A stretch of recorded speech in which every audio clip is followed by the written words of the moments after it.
অতীব দুঃখ বেদনা এবং মর্মাহত হওয়ার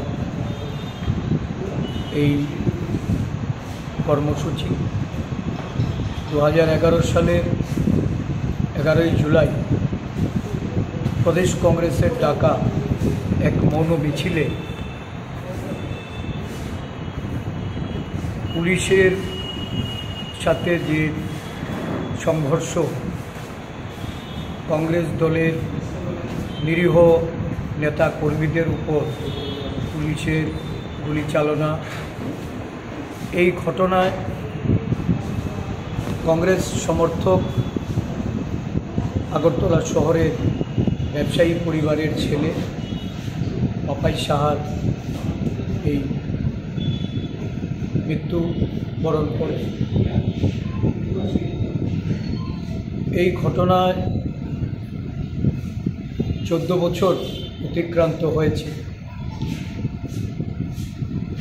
পুলিশের বর্বরোচিত গুলিতে মৃত্যুবরণ করে এই পরিবার বিচারের আশায়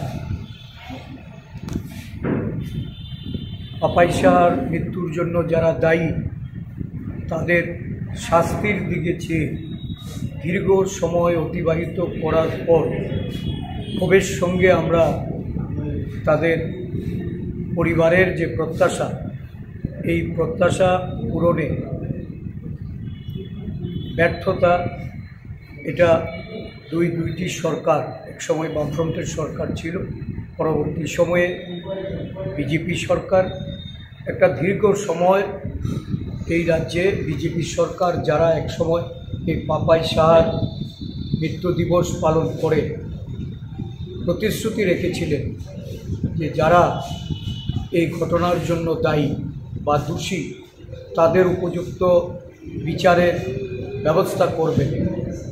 এই পরিবারকে তাদের সন্তানহারা মা ভাইদের তাদের এই দোষী ব্যক্তির শাস্তির মাধ্যমে বিচার ব্যবস্থা এটাকে সুষ্ঠুভাবে যারা সম্পন্ন করার জন্য বলেছিলেন, আজকে দেখা গেল দীর্ঘ সময় পেরিয়েও এই বিচার এটা তারা পায়নি।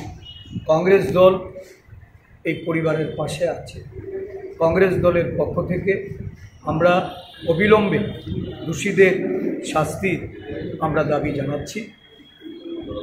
পাপাই সাহার এই অকাল প্রয়াণে আমরা তার আত্মার সদ্গতি কামনা করে শ্রদ্ধাঞ্জলি অর্পণ করে